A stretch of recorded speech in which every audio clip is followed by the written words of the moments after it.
constantly, every single day. I do want to hit on that too. I had a really good discussion about imposter syndrome, right? So I think that's a good bridge to talk about this stuff because it is something. It's kind of on the other side of humility, right? Like, so you want to be humble, you want to be calm, you want to be confident. You don't want to put yourself out there. You want to be a quiet professional. Got it.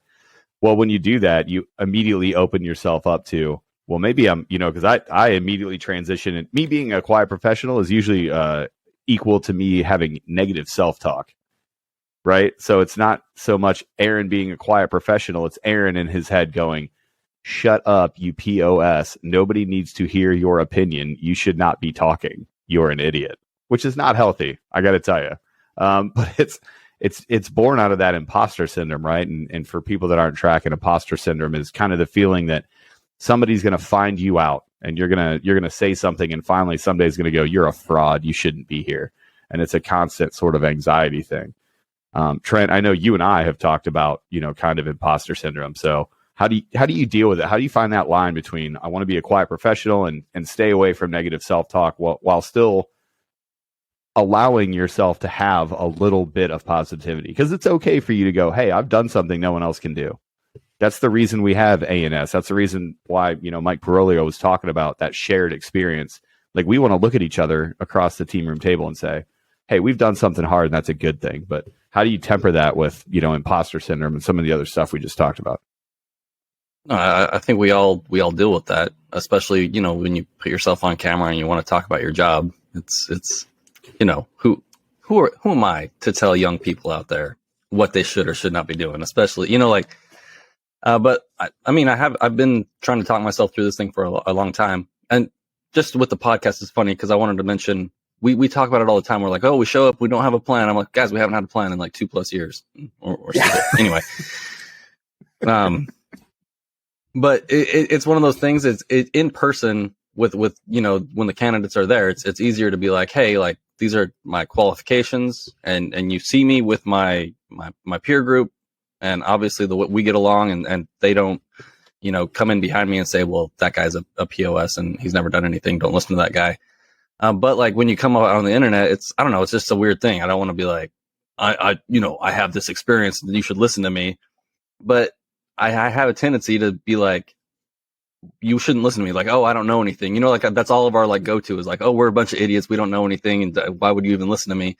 And so I've been trying to temper that a lot and talking to people about it and being like, hey, like, I do have these experiences. This is what I found out through this. It's not the end all be all. And I think one of the problems too, like, is the more experience you have, the less black and white the world is. And so when someone comes to you for like a specific piece of advice and like we get a little vague about it and I bounce around and I'm like, well, it's not really a good answer, but like, what do you want to do? It just comes across as a whole bunch of muddy water, and I'm not really sure how to get past that. Over to you, Jared. I don't know that imposter syndrome ever goes away. If that's, I don't know. It's weird. I have a weird level of confidence, and it's rooted in probably a lot of false stuff. But like, I believe that whatever situation arises, like, as long as, well, for the obvious things, as long as you're healthy and everybody's healthy and all that kind of stuff, right? But other than that, I feel like I have a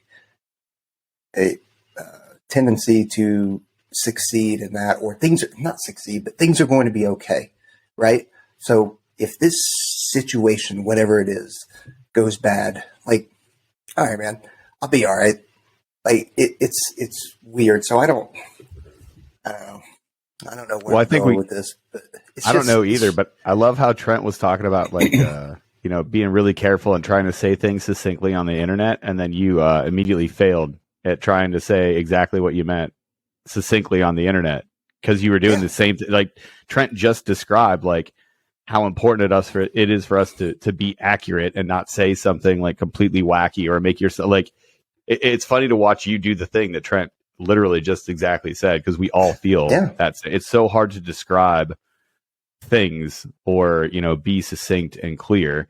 I have that same feeling though, and I think you get it out of the pipeline is you could die doing just random stuff. You think about dive school. How many times a day could you just die at dive school? Like if you panicked or if you shot off the bottom or if you lost your buddy or if you did any of these things. I mean, that course is, 4 to 6 weeks long, depending on which course you're taking and how much stuff you're getting. And you could like die every single day for 6 weeks. And for you to just kind of like graduate and go back.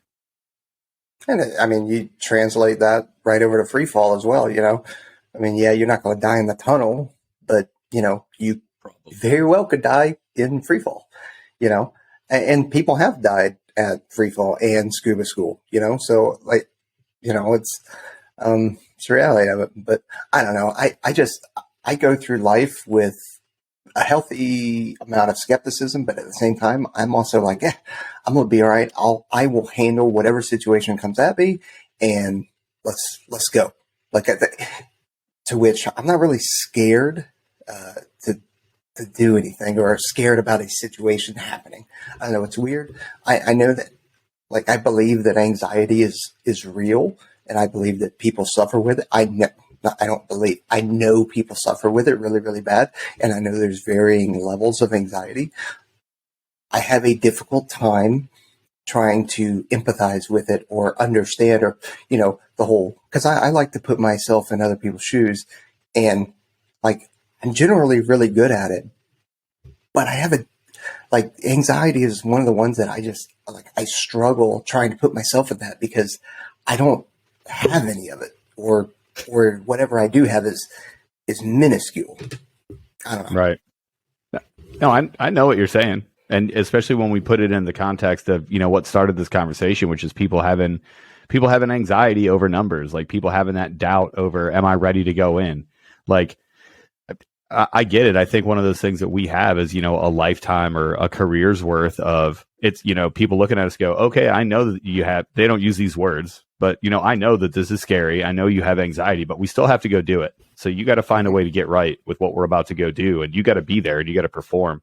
We have the luxury of having thousands, maybe tens of thousands of those reps in our career to look at now. Like, I don't have anxiety in the way that you describe it either. Like, of course we all have our own, mental health problems that we're working through. And, I think I already mentioned negative self-talk and stuff, but yeah, I don't have anxiety in that way. It's like, well, it is what it is. Like, it's a night free fall, full wall locker, unmarked DZ. That's scary. I'm sorry if you screw up, you're going to die, but you can't let that paralyze you. We got stuff we got to go do. Like, training has to happen. So, but there's a difference between being scared or having that. So, okay. So if we're going to equate that, I don't equate those the same as being on the back of a ramp, 25,000 or whatever altitude, doesn't matter. Right. And it's a night wall locker, like that level of, I don't know if that's anxiety. I don't know if that's adrenaline. I don't know, but I think that is healthy because that means that you're not complacent. I think if you were to hop on the back of that ramp and do that, and you're just like, and you didn't have an ounce of like, all right, here we go, then I think you're complacent, and I think you're more dangerous than you are if you were, less experienced at it. And I think, that's the whole thing. Complacency kills. I think that's the same thing when you're downrange and you're going out on patrol and you're like, just another patrol. It's okay to think like, whatever, I'm going to make it out of any situation that we get in out here. That's okay to think, but to just be like whatever, I think that's where people make mistakes. I don't know. Trent, I see you nod your head. I know you got something on it. You got a hot take. He wrote a note. It's not hot. I did write a note. Well, I just wrote reps, right? To bring this back to like the candidates, the first time that you walk into a stranger's office and you want to talk about something, I'm trying to think of like the lowest possible level. It can be, you're probably anxious to even just go talk to a stranger that's, an adult with a uniform on or whatever. Like the first time you show up with a new team, remember being that new guy, you get dropped off, you get on a helicopter, you're not with all your Air Force bros, and you go out to the middle of nowhere and you meet a whole bunch of new people and you have to go explain yourself to the team sergeant, the team leader. Like the first time you do that, at least for me, it's not an easy thing to do. It's like, I don't know what I'm doing, but like you're there to sell yourself and like integrate with the team and do all these other things. But you already had like a whole bunch of reps up to that point. You've already met a whole bunch of new people. And so like, I think when we talk to the candidates, these are the things that they need to be working on is walking to people's offices and starting conversations, meeting new people, getting those reps in to like inject yourself into a foreign environment that you haven't been in before and see how you react, because it's rarely going to be as bad as you think it's going to be, and most people are just super cool about almost everything. So I think getting out of your comfort zone, even in that tiny way of just meeting new people and starting conversations and getting that going, those are like the building blocks to like being like, hey, I'm going to go try something that I don't know what the outcome is. I'm going to go join Air Force Special Warfare and see what happens. I think I'm good, but like that level of anxiousness you need to be comfortable with, because it's always going to be there. And like you said, it makes you sharp. When you're jocking up for a free fall jump and you don't feel any, at least I've been there before. Like I've been jocking up and like felt totally relaxed. And I remember being like, I kind of panicked. I was like, oh man, like, oh no, I am. Yeah. Like, so like you double, triple check everything and you try to like find that little bit of anxiety or that fear or whatever, to keep yourself sharp, but if you're like on your 6th jump of the day and you're just tired, you got to find a way to stay sharp. Yeah. To be constantly engaged with it. And yeah. And I think you're right. I think it is reps. It's almost like we designed the pipeline in order to give you the skills and those building blocks early. Because newsflash, it's not always going to be just walking into a new team room. It's not just going to be a PCS. Like sometimes it's an ambassador, and maybe you're the only Air Force Special Warfare operator that ambassador has ever met in your area, and you have to go convince it, be like, hey, we have these things that we can provide you, and these things that we can do. We can work together. Sometimes you really are. It really does come down to 2 people in a room, and you have to be ready for that event. So you have to be able to build on those building blocks your entire time. And that's from the development program all the way up. Like this is really a development skill. This is not like a Jedi mind trick skill. This is like a basic food group.